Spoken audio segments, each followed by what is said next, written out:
नाविका जी, नफरत कहाँ हम फैला रहे हैं? सोनू निगम तो भारतीय जनता पार्टी का सदस्य नहीं है। सोनू निगम के घर के पास मस्जिद होंगे और जब उस मस्जिद से रात को 4:30 बजे या 5 बजे अजान आती है तो वो सो नहीं पाते हैं।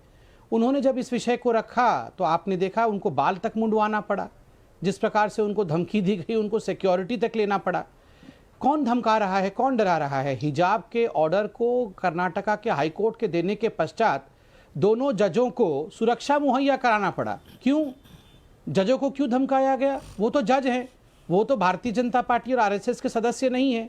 राम मंदिर के लिए जिस प्रकार का निर्णय कोर्ट ने दिया, उसके बाद सुप्रीम कोर्ट के जजों को सुरक्षा मुहैया कराना पड़ा।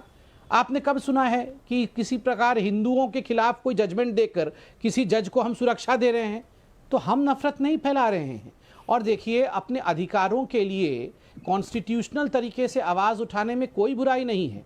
अगर हलाल मीट के लिए किसी ने आवाज़ उठाया, बिना लड़े कोई आवाज़ उठाता है कि आप अगर झटका नहीं खा सकते तो हम हलाल क्यों खाएंगे? अगर ये एक कॉन्स्टिट्यूशनल डिबेट कोई करता है, अधिकार का डिबेट कोई करता है, तो ये बुरा हो जाता है। इस देश की सबसे बड़ी गड़बड़ी है कि 75 वर्षों तक सेक्युलरिज्म वन वे ट्रैफिक था।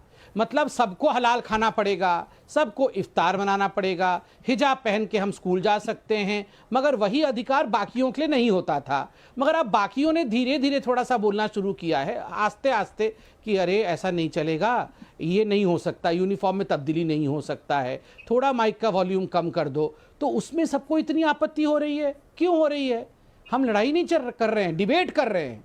और अगर कॉन्स्टिट्यूशनल अथॉरिटी जो जिस कंट्री में है, अगर वहाँ भी डिबेट नहीं हो सकेगा तो डिबेट कहाँ होगा फिर?